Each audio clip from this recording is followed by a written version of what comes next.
everybody, this is Noelle from Petitti's, and it is a beautiful June day. And we're out here and we're talking about shade gardening with annuals. And I feel like a lot of customers, when they come into the stores, they're always looking for color and they don't feel like they have a lot of options in the shade. That could not be further from the truth. Don't get me wrong, there seems like there are many more options that grow better in sun conditions, but there are plenty of things to choose from as far as the plant world is concerned for shade. So when we're talking about shade, there's 3 different shade conditions. The first one is what we call part shade. It's 4 to 6 hours of direct sunlight in an area, but it could also be an area that kind of gets dappled shade throughout the day. Then we have another area which is considered to be your full shade area. It is 4 hours or less of direct sunlight, and we're actually standing in it. This area probably gets a couple hours of sun during the day, but it is considered that full shade condition when the sun does come overhead and hits it directly. There are deeper shade options when you get into the woods and things, and that's where you really rely on a lot of foliage color and texture to bring out the color in the plants, because when you're in that deep of shade, it's really hard to get plants to flower well for you. Don't get me wrong, they'll grow, they'll do well foliage wise, but flowering might be at a minimum. So right here we've got our full shade condition, 4 hours or less of direct sunlight in the area. We do have plenty of flowering plants that will do very well. For example, the blue Torenia that we grow here, this is summer bouquet, and it is a great kind of low sort of spiller or sort of ground cover habit.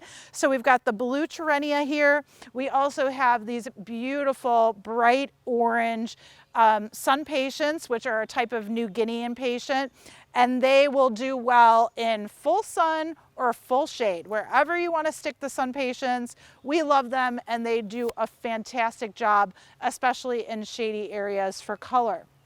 And then over here, another flower that I absolutely love is this begonia. It's kind of a unique begonia in the respect that it stands a little bit more upright. It has sort of an angel wing foliage to it, so unusual foliage, and these orange flowers. This is called Santa Cruz begonia. And these are also a type of flower that can grow in full sun or full shade. So it's really nice to be able to use them in both areas if you have both sun conditions, if you will.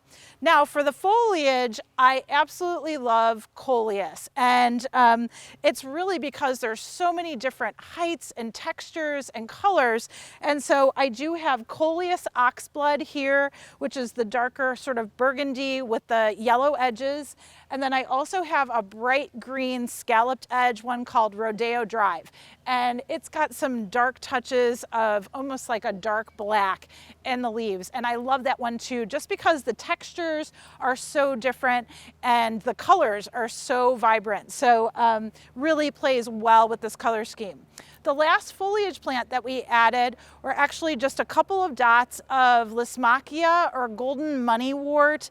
Sometimes people call it creeping Jenny, but we love it because, again, it can grow in full sun, full shade. It's a perennial, believe it or not, but we use it in this purpose for just an annual coloration in the garden. And so the Lysimachia moneywort we have put in just a couple different areas in the garden just to give it a nice pop of that limey chartreuse green color, which really fills out really, really nicely in the shade and kind of brightens a shady area. So we do enjoy that as well. We went through and you'll see we cleared the area because the area was already mulched, which is fine. Just make sure you're peeling back your mulch so you have the soil that you're digging into. And then what we did is we added Petite Planting mix, and we just basically broadcast the planting mix all along the planting area, so we had a good amendment as we were digging the holes for the garden. By the way, this area is about 50 square feet that we planted in, and when we did that, we just went ahead and took 1 bag of planting mix, which is about 1.5 cubic feet, spread it out, and then we did our biotone application as a root stimulator and starter, and we went ahead and just broadcast the biotone about 2 cups, okay? So the biotone was down, the planting mix was down, and we just started digging. And of course, you dig to the depth of your planting pot, but you wanna, of course, widen that hole as much as you can, dig out some of that existing clay, mix in the planting mix and the biotone into that hole as you're backfilling, breaking up the root systems of the plants, of course, and going ahead and installing them. Each one of the plants here, we decided to spread out about 12 to 18 inches. So we were trying to get some good distance between them because all of these will fill out very, very nicely. And we'll show you at the end of the growing season how well they have really filled out together. The SunPatiens and the Coleus, we definitely gave them more space. But again, just because they keep on filling, sort of branching upright, they have more of a vase-shaped growth, if you will. And so they will really develop nicely in this garden.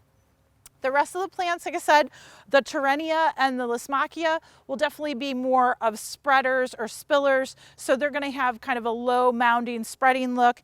And meanwhile, everything else is going to kind of grow upright and a little bit more bushy. They make great fillers in the garden. So that's basically it. When we ended, we just top fed with some Osmocote around each plant. The final thing that you really need to do after you add your Osmocote or your fertilizer on top is watering. And you do want to be careful, again, because in shade conditions, plant material is not using as much water during the day because it's not as sunny. So they're not transpiring and using all that water. So again, be careful. We always talk about watering your plant material, 1 inch of water per week in your soil beds, and we would prefer that you would water 1 to 2 times very deeply and thoroughly during that watering. So if you can, soaker hose, if you can place a soaker hose out here in the garden and just let it run for about a half an hour to an hour, again, about once a week. If it's a really dry time during the summer, you might have to do it twice, but making sure that these plants are really well watered. As we were digging today, there was a lot of moisture in the ground. So again, that moisture is not being utilized as fast. So always check around your shade plantings. Make sure that they need that additional moisture. They might be just fine in the shade, with some mulch around them. They will be, moist and just kind of do their thing. So it's really a good idea to check that and check for any wilting or anything like that. If your plants are wilting, sometimes it's due to drought or oftentimes, but sometimes it can be due to overwatering too. So just some types of things to look for, especially when you're gardening in shade. Enjoy.